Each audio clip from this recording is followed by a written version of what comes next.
अस्सलाम वालेकुम viewers, advocate Malik Irfan आपके साथ एक न्यू वीडियो में हाजिर हूँ। आज की जो वीडियो है वो पेनल्टी के हवाले से है, जो कि प्रॉपर्टी की खरीदो फरोख्त में अक्सर लोग एक गलती करते हैं। तो इस गलती का खमियाजा ऐसे भुगतना पड़ सकता है कि उनको 5% पेनल्टी लग सकती है। 5% जो पेनल्टी है ये एक बहुत बड़ी अमाउंट है। पहले भी आपको पता है ऑलरेडी प्रॉफिट वगैरह नहीं है प्रॉपर्टी की फील्ड में, इसलिए प्रॉपर्टी बिजनेस जो है वो डे बाय डे लॉसेस का शिकार होता जा रहा है। तो इस वजह से ये अगर आप एक अलग से प्रॉपर्टी में लॉस करते हैं जिसके ऊपर जो है आपको मज़ीद 5% पेनल्टी पड़ जाए, तो ये एक बहुत ही अनफॉर्चुनेट बात होगी और अक्सर लोगों को इसलिए पड़ता है क्योंकि इसके बारे में उनको इन्फॉर्मेशन नहीं होती। सो इन्फॉर्मेशन रखना ज़रूरी है, क्योंकि जब भी आप इन्फॉर्मेशन नहीं रखते तो फिर जब आप प्रॉपर्टी की परचेज सेल में जाते हैं तो आपको न्यू लॉज का तो पता नहीं होता।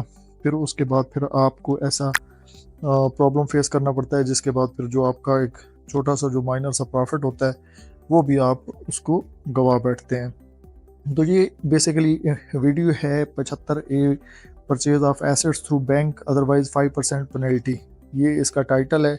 तो ये जो टाइटल मैंने रखा है ये बाकायदा तौर पे इसलिए रखा है कि आपको इसमें बताया जाए कि जो प्रॉपर्टी की फील्ड है इसमें अगर आप 50 लाख रुपीज़ से अबव की या 50 लाख की जो प्रॉपर्टी वैल्यू की कोई चीज़ है उसको आप अगर सेल परचेज़ करते हैं, कोई ट्रांजैक्शन करते हैं, तो फिर अगर उसकी आप जो ट्रांजैक्शन है वो बैंक के थ्रू नहीं करते, थ्रू बैंक में आगे आपको बताता हूँ ये 75 ये कहता क्या है। 75 ये कहता है कि purchase of asset through bank channel notwithstanding anything contain in any other law for the time being in force no person shall purchase a immovable property.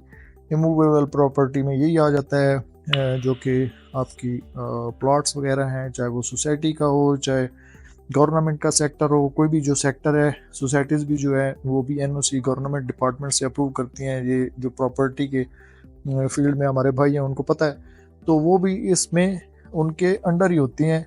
तो इसमें बाकायदा तौर पे कहा गया है कि अगर कोई बंदा प्रॉपर्टी की फील्ड में इसको नहीं फॉलो करता, इस रूल को जो कि ये लिखा गया है 5 मिलियन रुपीज़ वाला, इससे 50 लाख की जो प्रॉपर्टी है इसको अगर वो ट्रांजैक्शन करता है कैश में, तो फिर उसको 5% पेनल्टी फेस करनी पड़ सकती है, जो कि उसको प्रॉफिट में देना पड़ेगा। गेन टैक्स अलग है, उसका एक अलग लेक्चर है, और इसके अलावा 5% पेनल्टी भी उसको साथ लग सकती है।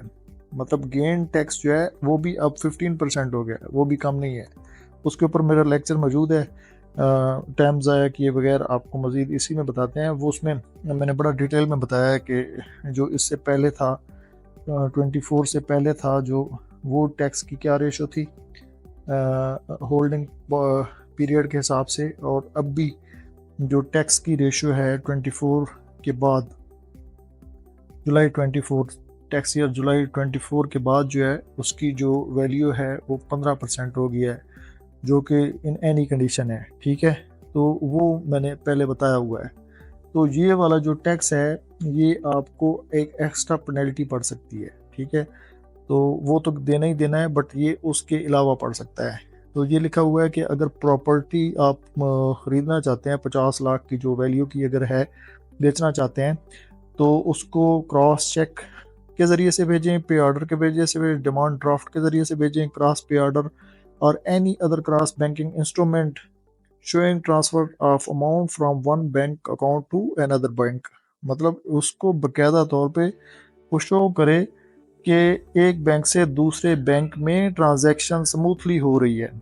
ठीक है, तो इसका जो शो करना है ना वो आपके ऊपर है। अगर आप नहीं करते, notified by the board under section 4 of the section 68 are value fixed by the provincial authority for the purpose of stamp duty whichever is high। जो अगर स्टैम्प ड्यूटी है वो हाई होगी तो उसके ऊपर टैक्स लगेगा, पेनल्टी लगेगी। या फिर ये है कि जो इसकी मार्केट वैल्यू है, जो इसकी फेयर मार्केट वैल्यू जो एफबीआर ने दी हुई है, मार्केट वैल्यू है, इसके ऊपर जो भी इनमें से हायर होगा उसके ऊपर ये पेनल्टी लगेगी। Such asset shall not be eligible for any allowance under section 22324, ये फिर आगे पेनल्टीज की सेक्शंस वगैरह दिए हुए हैं। तो इसमें जो उन्होंने क्लियरली बता दिया है इस पूरे डेफिनेशन में, और ये आज का नहीं है, ये पुराना आया हुआ था, ठीक है। बट अभी जो है पंजाब गवर्नमेंट ने इसको, जो सोसाइटीज़ हैं, कोऑपरेटिव सोसाइटी जो हैं, उनको एक नोटिफिकेशन किया है कि अगर उन्होंने इसको इम्प्लीमेंट नहीं किया तो फिर जो मजाज ऑफिसर है वो इसका ज़िम्मेवार होगा। तो ये अभी मतलब उन्होंने नहीं करवाया, तो फिर उसका जो कंसर्न ऑफिसर है, चाहे वो सोसाइटी का हो, चाहे कोई भी हो, ऑनर हो सोसाइटी का, तो ये हर जगह पे इम्प्लीमेंट हो जाएगा। अगर 50 लाख से अबव कोई प्रॉपर्टी आप ख़रीदने जा रहे हैं, उसकी ट्रांजैक्शन बैंक के ज़रिए से करें, ड्राफ्ट के ज़रिए से करें, या फिर उसको वाया क्रॉस चेक के ज़रिए से करें, या फिर उसमें मैंने डिटेल में ये आपको दिखाया भी है। तो अगर नहीं करेंगे तो आपको 5% पेनल्टी भी एक्स्ट्रा पड़ जाएगी। तो ये आपने ख्याल करना है, एक छोटी सी गलती से आप 5% अपना सेव कर सकते हैं। होप सो आपको ये इन्फॉर्मेशन वीडियो पसंद आई होगी। और ये 5% जो लगेगा, लाइक एग्जांपल है कि 60 लाख की एक प्रॉपर्टी है, 60 लाख की ट्रांजैक्शन है, ठीक है। आपने उसको अगर लेट सपोज जो फेयर मार्केट है 60 है, तो फिर 60 लाख के ऊपर ही आपका 5% लगेगा। फर्दर इसमें आज न्यूज़ ने भी स्टोरी दी है कि जो पेनल्टी है ये लगाई जाएगी। बेसिकली ये 75A जो है सेक्शन पुराना है, बट ये है कि अभी इसको पंजाब गवर्नमेंट ने इन्फोर्सफुली जो है वो इसको इम्प्लीमेंट करवाना है। तो ये आज न्यूज़ ने भी स्टोरी इसको इन्होंने की है। ये भी है FBR mandate online banking for property transaction amid rising taxes in Punjab. The Federal Board of Revenue (FBR) has set the transaction regarding the buying and selling of property should be done through online banking means, as the citizens in Punjab are facing a new challenge regarding property transaction following recent heavy taxation and increased property value. The new issue involves penalties that will be enforced on property purchase made through non-banking transaction. Real estate expert Mohammad Hassan Malik highlighted in this penalty mandate under section 75, वो ये 75 section है जो income tax ordinance 2001 में है, और इसको उन्होंने कहा है कि 5% जो है वो पेनल्टी लगाई जाएगी। इसमें एक लेटर भी है, लेटर भी जो है इन्होंने जो कोऑपरेटिव सोसाइटीज़ हैं इनको रजिस्ट्रार को भेजा है कि ये लाजमी जो है इसको इम्प्लीमेंट करवाया जाए, अदरवाइज़ जो भी इसका कंसर्न ऑफिसर होगा वो इसका मजाज होगा। तो ये न्यू डेवलपमेंट है। प्रॉपर्टी की जो प्राइसेस हैं वो बिल्कुल जो है समझ से बाहर होती जा रही हैं, टैक्सेस वगैरह लगते जा रहे हैं, चैलेंजेस बढ़ते जा रहे हैं, प्रॉपर्टी का जो बिज़नेस है वो बिल्कुल ही ख़त्म होता जा रहा है।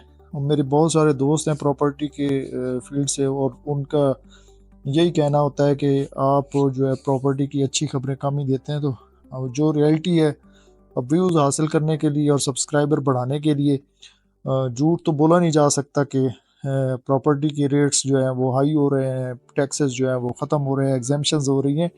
तो मैं तो पहले भी अपनी मेरी जो इतनी भी पिछली वीडियोज़ हैं उनमें बाकायदा एक वीडियो का मैंने कैप्शन भी डाला है कि प्रॉपर्टी जो है एक्सपोज, टैक्सेस जो है एक्सपोज मैं कर रहा हूँ। तो वो जो इसके ऊपर वीडियोस थी लोगों की, ये प्रॉपर्टीज़ कम हो रही हैं, टैक्सेस वगैरह, और बूम आएगा, ये होगा, मैंने उस वक्त भी बताया था।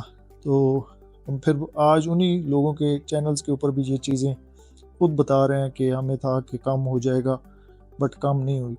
तो इन्फॉर्मेशन के मुताबिक ही सारी चीज़ें कोट की जाती हैं। होप सो आपको ये वीडियो पसंद आई होगी। काइंडली अगर आपको ये पसंद आए लाइक करें, शेयर करें, सब्सक्राइब करें। Thanks for watching. अल्लाह हाफिज़।